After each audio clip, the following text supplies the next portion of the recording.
श्री सुखदेव जी कहते हैं, परीक्षित, पर्व का दिन आने पर बड़ा भयंकर अंधड़ चलने लगा, धूल की वर्षा होने लगी और चारों ओर से पीप की दुर्गंध आने लगी। इसके बाद यज्ञशाला में बलवल दानव ने मलमूत्र आदि अपवित्र वस्तुओं की वर्षा की। तदनंतर हाथ में त्रिशूल लिए वह स्वयं दिखाई पड़ा।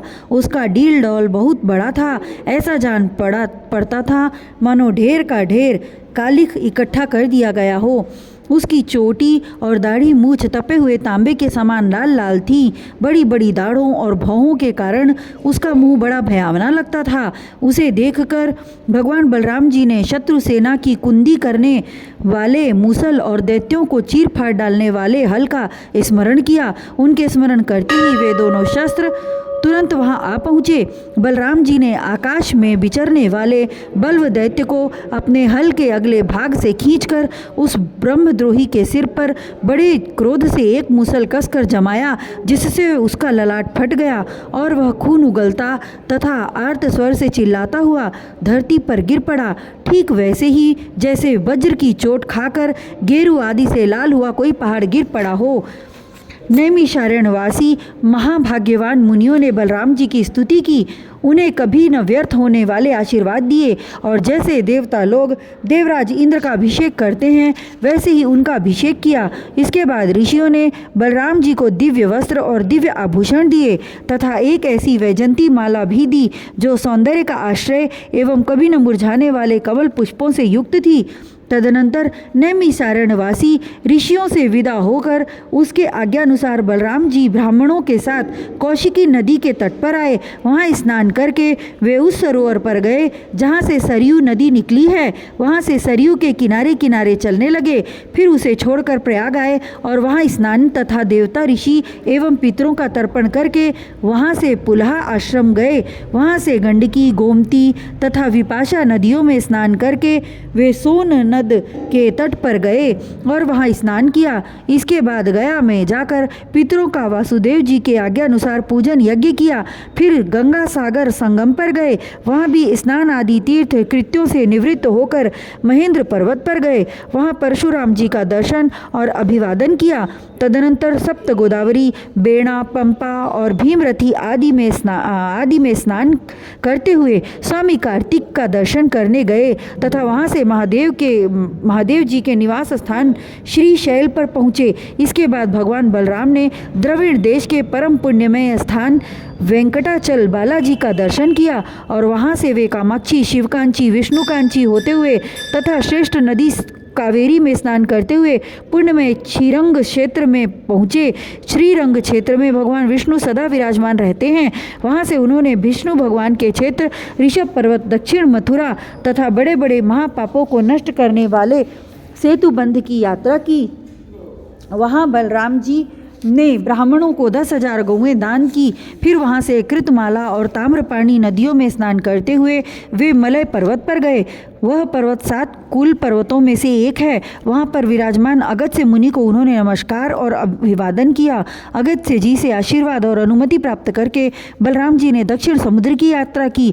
वहाँ उन्होंने दुर्गा देवी का कन्याकुमारी के रूप में दर्शन किया।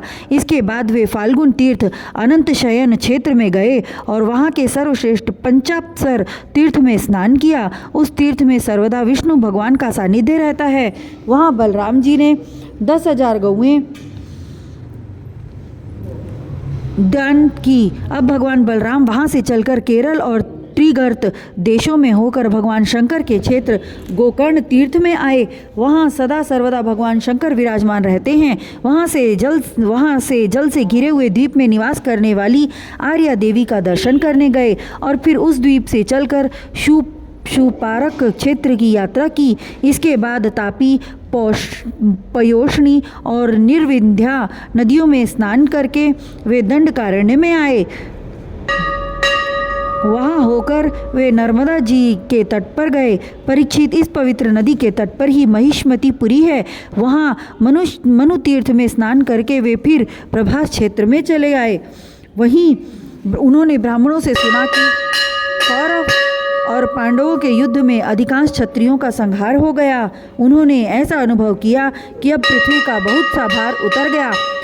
जिस दिन रणभूमि में भीमसेन और दुर्योधन गदा युद्ध कर रहे थे, उसी दिन बलराम जी उन्हें रोकने के लिए कुरुक्षेत्र में जा पहुंचे।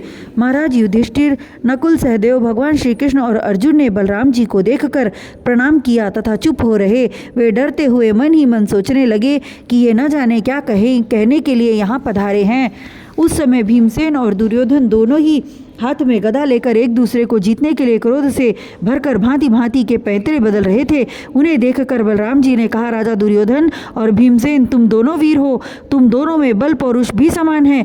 मैं ऐसा समझता हूँ कि भीमसेन में बल अधिक है और दुर्योधन ने गदा युद्ध में शिक्षा अधिक पाई है, इसलिए तुम लोगों जैसे समान बलशालियों में किसी एक की जय या पराजय नहीं होती दिखती। अतः तुम लोग व्यर्थ का युद्ध मत करो, अब इसे बंद कर दो। परीक्षित, बलराम जी की बात दोनों के लिए हितकर थी, परंतु उन दोनों का वैर भाव इतना दृढ़ मूल हो गया था कि उन्होंने बलराम जी की बात न मानी। वे एक दूसरे की कटुवाणी और दुर्व्यवहारों का स्मरण करके उन्मत्त से हो रहे थे। भगवान बलराम जी ने निश्चय किया कि इनका प्रारब्ध ऐसा ही है, इसलिए उसके संबंध में विशेष आग्रह न करके वे द्वारिका लौट गए। द्वारिका में उग्रसेन आदि गुरुजनों तथा अन्य संबंधियों ने बड़े प्रेम से आगे आकर उनका स्वागत किया। वहाँ से बलराम जी फिर नैमिषारण्य क्षेत्र में गए। वहाँ ऋषियों ने विरोधाभाव से युद्धादि से निवृत्त बलराम जी के द्वारा बड़े प्रेम से सब प्रकार के यज्ञ कराए। परीक्षित, सच पूछो तो जितने भी यज्ञ हैं वे बलराम जी के अंग ही हैं, इसलिए उनका यह यज्ञानुष्ठान लोक संग्रह के लिए ही था। सर्वसमर्थ भगवान बलराम ने उन ऋषियों को विशुद्ध तत्व ज्ञान का उपदेश किया, जिससे वे लोग इस संपूर्ण विश्व को अपने आप में और अपने आप को सारे विश्व में अनुभव करने लगे।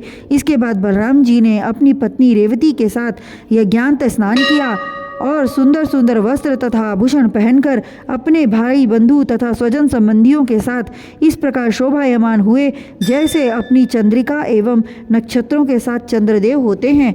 परीक्षित, बलराम स्वयं अनंत है, उनका स्वरूप मन और वाणी के परे है। उन्होंने लीला के लिए ही यह मनुष्य का सा शरीर ग्रहण किया है। उन बलशाली बलराम जी के ऐसे ऐसे चरित्रों की गिनती भी नहीं की जा सकती। जो पुरुष अनंत, सर्वव्यापक, अद्भुत कर्मा भगवान बलराम जी के चरित्रों का सायं प्रातः स्मरण करता है, वह भगवान का अत्यंत प्रिय हो जाता है।